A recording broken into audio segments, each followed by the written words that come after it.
I just bought the one thing that a Spider-Man fan should never buy. The special edition copy of One More Day. The Spider-Man fans among you who know about One More Day just gasped. But for those of you who don't know about One More Day, it is one of the most despised Spider-Man storylines of all time. I mean, even the back of this book acknowledges the hate, saying, one of the most talked about Spider-Man stories of all time, from the creative masterminds of J. Michael Straczynski and Joe Casada.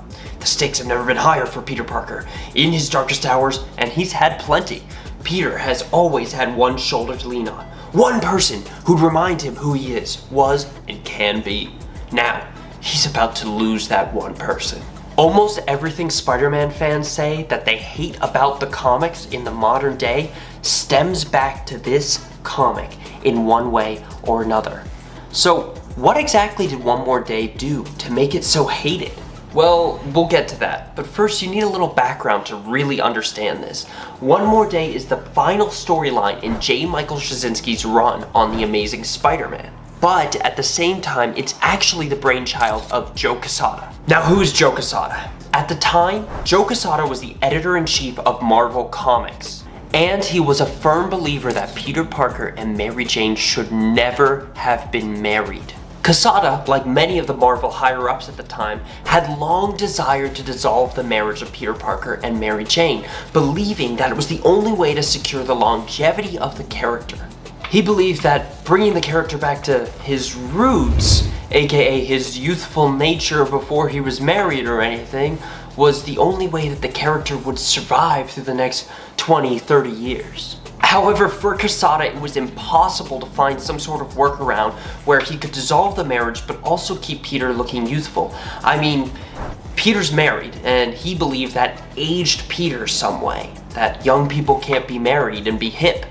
But if he divorced Peter, Peter would be a divorcee, and only old people get divorced. But if Mary Jane was killed somehow, then Peter would be a widow, and that makes him look only even older. Like, widows are old people. So any of those decisions would just age Peter up even further, having the total opposite effect of what Casada wanted. I mean, just imagine a widowed Spider-Man. That actually might be a cool idea. That fits with the whole spider theme. But to Casada, that was the death of the whole IP. For me, I don't mind if Spider-Man gets a divorce. Yeah, I like him with Mary Jane. I'm not saying end the marriage, but, you know, divorce happens. But something about, I don't know, making a deal with a devil or something, that really would, like, kind of put me off from enjoying a character. But that's just me. Eventually, however, Casada found his opportunity to destroy Spider-Man's life. It came in the form of Civil War. Now, Civil War was a huge Marvel event where the superhuman community was divided.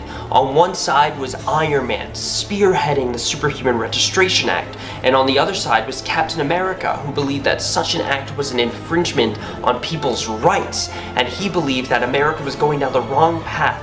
So, of course, the two sides, Iron Man and Captain America, butted heads. Spider-Man, like most other heroes, was caught in the middle of this, but Tony Stark Iron Man was able to lure Spider-Man to his side. He told Spider-Man how this was the right thing to do, and how Spider-Man should unmask and be an example to other heroes. This eventually culminated in Spider-Man doing just that on live television. And guess what? It ends poorly for Spider-Man. Now the whole world, including Spider-Man's enemies, know his secret identity, and Spider-Man wasn't properly prepared for this, especially after he left Iron Man's side, so he gets attacked. A sniper comes, no one important, tries to shoot Spider-Man. Spider sense, he dodges, hits Aunt May. Now Aunt May is once again clinging on for dear life, and for Casada, this was the perfect and possibly his only opportunity. I mean, as he's always said, it's very easy to unmarry a character, or fix something like that. You just do a huge universal retcon, and say a few events in history didn't happen, but that's not really the way we do it here at Marvel. Unlike DC, Marvel didn't do the huge universal retcons, so Casada believed that he had to have a reason in the story to change something like this. And Spider-Man's public identity, with his geriatric aunt once again on her deathbed, was the perfect opportunity. It was an opportunity to do something, but I wouldn't call it perfect. It really only worked if the character acted completely out of character and the writing was kind of terrible. But then it would be the perfect opportunity. Speaking of writing, you might remember that I said this was the storyline that ended Straczynski's run on Spider-Man. For the most part, Straczynski's run was kind of refreshing and different for fans, to say the very least. It might even be argued that this was an enjoyable change of pace for fans, except for the occasional random bad storyline. Sins past! In fact, Straczynski was actually known for building up Spider-Man's supporting cast throughout his run, and this included strengthening the relationship between Peter Parker and Mary Jane. If we're gonna get really specific, he was actually hired on to fix the marriage between Peter Parker and Mary Jane, because it was kind of in shambles when he first started his run, and he made it into something beautiful. The years of work Straczynski put into developing these characters, however, did not stop Casada from interfering. So when Straczynski announced to Marvel that his time on Spider-Man would soon be coming to an end, Casada approached Straczynski one-on-one to propose One More Day as his final project. Straczynski obliged, and Casada assembled a summit of some of Marvel's all-star creators at the time. This included Casada, of course, Straczynski, Brian Michael Bendis, Mark Miller, Jeff Loeb, Tom Brevoort, Axel Alonso, Ed Brubaker, and Dan Slott. The goal of this project was to develop One More Day and debate the exact methodology they would use to dissolve Peter Parker and Mary Jane's marriage. Various ideas were thrown out, such as resurrecting Gwen Stacy along with Harry Osborn, who they do resurrect, in the final chapter. But a lot of the Marvel writers lobbied against this, so thank God it did not happen. So, how exactly did they do it then? Well, the story opens with Aunt May dying from a gunshot wound. She's not actually dead, she's dying, she's in a coma. But she won't come out of this coma for the whole book. And Peter's trying anything he can do to save her, even going to Tony Stark for money, asking for mystic help from Doctor Strange, approaching Doctor Doom, who owes him a favor, and even asking Dr. Octopus for help. For context, Doc Ock used to have a little bit of a fling with Aunt May, so, you know, he better help out his lady. After every attempt proves futile, Peter starts to head back to the hospital to spend the last few moments with Aunt May before she dies. But on his way there, he's approached by a little girl. This little girl claims to have all the answers to Peter's problems, and then she runs away. So Peter, of course, chases after her. Now, if this was me and some creepy little girl approached me in the middle of the night and said some ominous things, I would probably not follow her. In fact, I would probably run away. But Peter follows her, which it's not just scary, but it's a little creepy. Anyways, while chasing her, Peter comes across a group of men, and he's informed that these men are actually alternate versions of himself who never became Spider-Man. The figure who's telling him all this, who actually was the little girl and some other random stuff, reveals who he is, and it's the demon Mephisto. And Mephisto, of course, has a deal. Peter can save Aunt May's life if he makes a deal with the devil. Not a deal for his soul, like, you know, the normal thing devils deal for, but a deal for his marriage. Why is this something Mephisto wants? Well, you'll soon find out. As Peter's finding out about the deal, his wife Mary Jane's finding out about the deal at the exact same time from Mephisto through demon power. Mephisto brings the duo together and then gives them 24 hours so they can decide what they want to do. How kind. Peter decides to take a nap, and then him and MJ spend the rest of the 24 hours holding themselves in darkness, and not even in the fun way. When Mephisto returns to hear their decision, Peter and MJ actually have more conditions. Peter, whose identity is out of the box, is like, hey, this exact same thing is gonna happen again if we fix Aunt May's death now. We'll just get out, everyone knows who I am, they're gonna shoot Aunt May again and she'll die. And we'll be exactly where we were before, just no marriage. So Mephisto's like, yeah, if it'll make you take the deal, then, you know, you can You can have your secret identity back. MJ's condition is something secret that she whispers in Mephisto's ear, and he's like, oh, how tantalizing.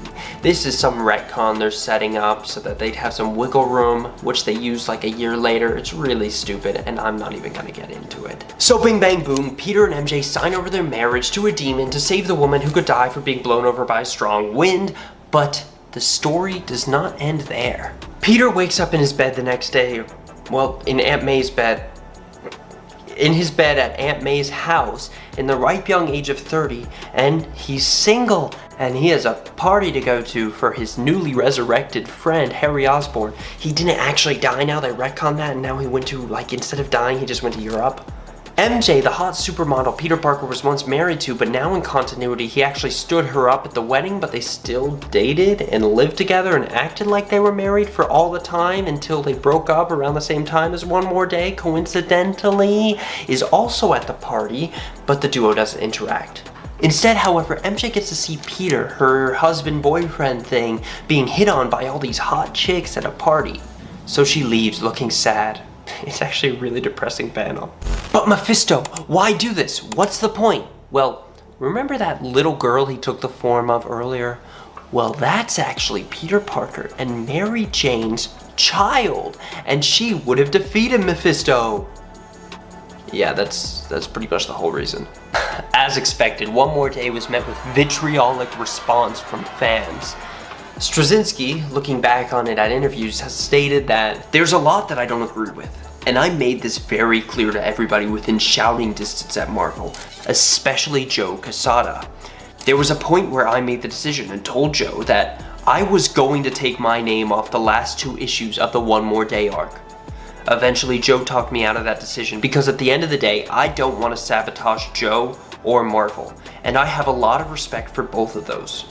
Straczynski might not have gotten the story he wanted to tell, but the heads at Marvel got what they wanted. Peter Parker and MJ were no more. The character was saved.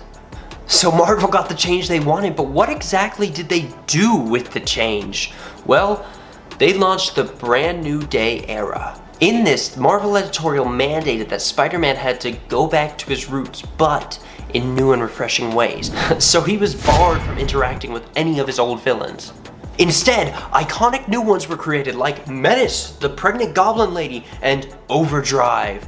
Instant classics. Wait, they weren't instant classics?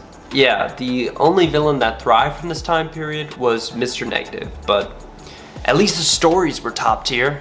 Wait, they weren't? So Marvel completely destroys the character of Spider-Man. How do they keep people interested in Spider-Man? Well, occasionally, Marvel would give us hints of the possibility of Peter Parker and Mary Jane getting back together.